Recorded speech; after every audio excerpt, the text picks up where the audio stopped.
J'ai mis un peu de temps à sortir ce débrief. J'étais en train de regarder la célébration des joueurs du Barça et voilà le soulevage de trophée de Ter Stegen qui a quand même réussi à attraper la coupe pour le coup. Ça fait plaisir, j'étais pas sûr. Je me suis dit au début, il va pas y arriver. Et puis voilà. Bon, défaite du Barça, les amis, contre Villarreal à domicile. Pour fêter le titre, c'est pas l'idéal, mais c'est exactement ce qui s'était passé il y a 2 saisons quand on avait été champion. On avait perdu, je crois, contre la Real Sociedad et devant notre public. Là, cette fois-ci, c'est encore la même chose, cette fois-ci face à Villarreal. C'est comme ça, c'est pas très grave. Débrief à chaud, c'est parti.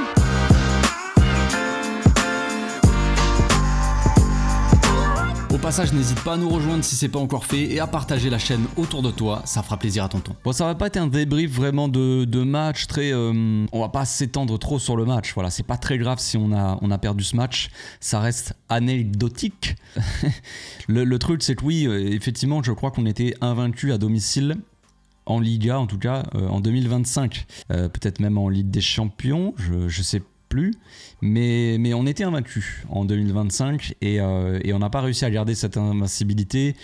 Côté stats et tout ça, c'est un peu tristouné. Après, le reste, l'important est ailleurs, j'ai envie de dire. On était champion, on savait que les joueurs peut-être allaient jouer peut-être un peu plus tranquillement ou moins avoir vraiment la dalle au point d'aller chercher absolument la victoire. On avait une équipe en face de Villarreal qui était une belle équipe de football. On l'avait dit dans l'avant-match, attention à Villarreal parce que déjà, ils sont en forme. Ils étaient sur 4 victoires d'affilée. Et surtout, ils ont quelque chose à jouer, eux. Ils sont motivés, ils ont cette motivation en plus parce qu'ils n'étaient pas assurés d'être qualifiés pour la Ligue des Champions. Donc il fallait qu'ils gagnent absolument le match pour garder cette avance sur le Betis. Le Betis qui a perdu de toute façon contre l'Atlético Madrid avec un magnifique coup franc de Julián Álvarez. T'es le bienvenu au club, frérot. T'es le bienvenu, sache-le. Mais donc voilà, c'est réglé, mais il fallait que Villarreal, voilà, ils avaient cette motivation-là. Et nous, on est déjà plus ou moins en vacances, un petit peu tourné sur la saison prochaine. C'est un petit peu le cas pour tous les supporters. Je pense qu'il n'y aura pas grand monde sur le débrief d'ailleurs parce que la plupart d'entre vous, vous êtes déjà tournés sur le mercato, sur ce qui va se passer la saison prochaine, tout ça. Donc on va parler un petit peu de toute façon de tout ça dans cette vidéo aussi parce que les derniers matchs ne nous servent pas vraiment à quoi que ce soit pour le championnat parce qu'on est déjà champion. Mais moi, les derniers matchs m'intéressent un petit peu pour avoir quelques infos pour la saison prochaine. Et je trouve que les infos qu'on a eues dans ce match-là, elles sont assez intéressantes / inquiétantes. On s'apprête probablement à vivre une saison prochaine avec en attaque Robert Lewandowski et peut-être même au cage Marc-André Ter Stegen. Et là, on est sur 2 poids lourds. Là, c'est chaud. Là, c'est tendu. Et évidemment que je me fais pas un avis sur juste un seul match. Je pense que de toute façon... La page Ter Stegen, il faut la tourner, le livre, le chapitre, tout ce que tu veux. Au bout d'un moment, ça fait un petit moment qu'il faudrait peut-être tourner un petit peu tout ça. Là c'est sûr qu'il revient, il rassure pas vraiment. C'est je dirais pas un tir, un but évidemment, mais en tout cas, il n'y a aucun arrêt. C'est la statistique du match, c'est que Ter Stegen n'a fait aucun arrêt. Voilà, donc heureusement qu'ils n'ont pas cadré toutes leurs frappes ou que peut-être des fois il y avait des joueurs ou quoi qui ont réussi à contrer les frappes, peut-être. Mais c'est 0 arrêt pour Ter Stegen sur cette frappe. Donc tout ce qu'ils ont cadré, tout ce qu'ils ont... Villarreal, il y avait but. C'est assez inquiétant, je trouve, quand même. Voilà, je sais pas si Szczęsny va rester la saison prochaine, mais je pense qu'il va partir. Ça parle évidemment au mercato déjà d'un gardien. On verra comment ça va se passer. Est-ce qu'on veut chercher un gardien jeune pour plusieurs années, sachant qu'on a déjà des gardiens jeunes dans nos équipes de jeunes, Kochen, Jakobishvili, ou est-ce qu'on va chercher un gardien un peu plus âgé justement pour faire la transition avec ces jeunes-là dans pas longtemps? Il y a un projet avec certains joueurs comme Jakobishvili qui a été prolongé il n'y a pas si longtemps, Kochen qui est sous contrat aussi, qui a été prolongé il n'y a pas si longtemps que ça non plus. Donc il y a vraiment un projet avec ces 2 gardiens. Donc est-ce qu'il faut aller chercher un gardien prometteur ailleurs? Je ne sais pas, je ne suis pas sûr que ça soit l'objectif du club en tout cas. Concernant Lewandowski, eh bien il nous a fait ce qu'il pouvait faire de pire, hein, tout simplement. Dès qu'il a touché un ballon, il y avait quasiment...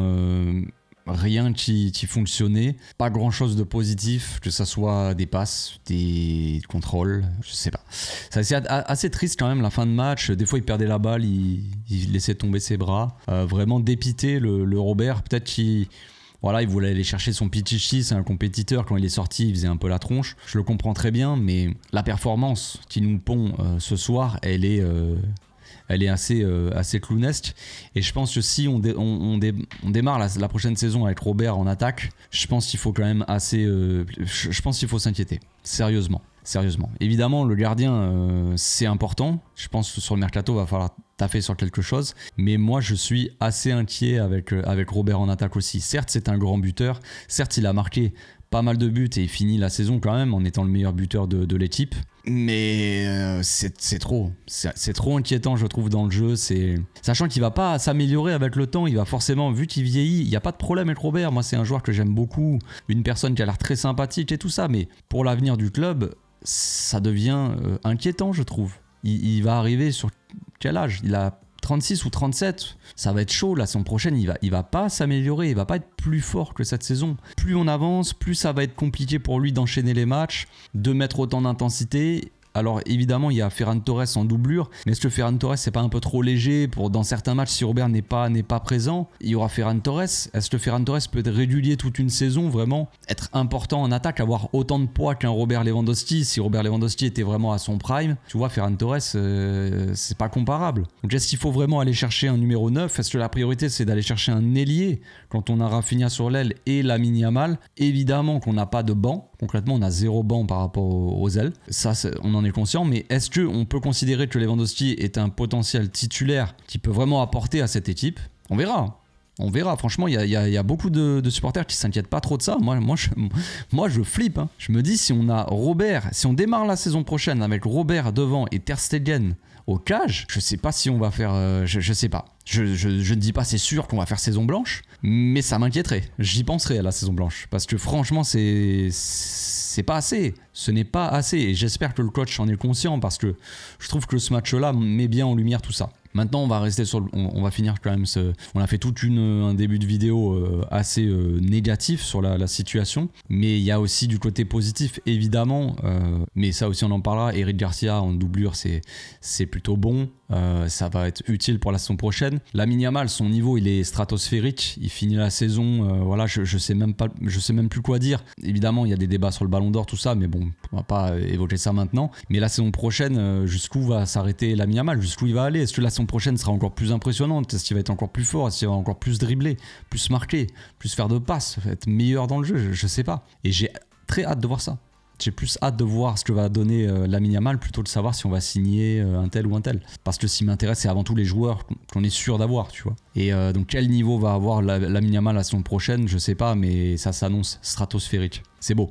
Et puis on a une fin de saison qui est quand même assez bonne de la part de Fermín López. Dernièrement, il a fait des bonnes rentrées. Là, il a été titulaire. Ça a été un des meilleurs sur le terrain. Ce soir, avec Lamine. Pedri, évidemment, qui a fait une grosse première mi-temps, qui est sorti à la mi-temps, remplacé par De Jong. Pedri qui a donné beaucoup de bons ballons et tout.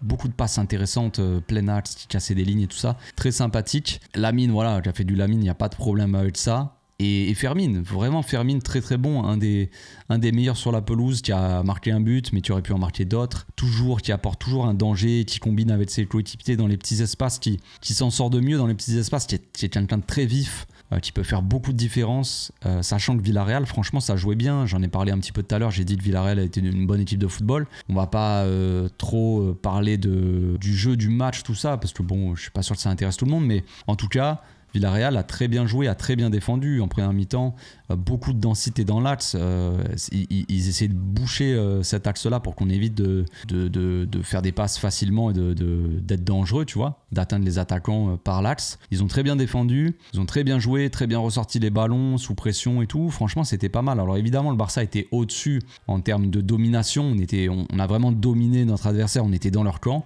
ça n'a pas suffi parce qu'il y a autre chose aussi qu'il va falloir travailler en pré-saison. Je ne suis pas le seul à le dire, même le coach le dit.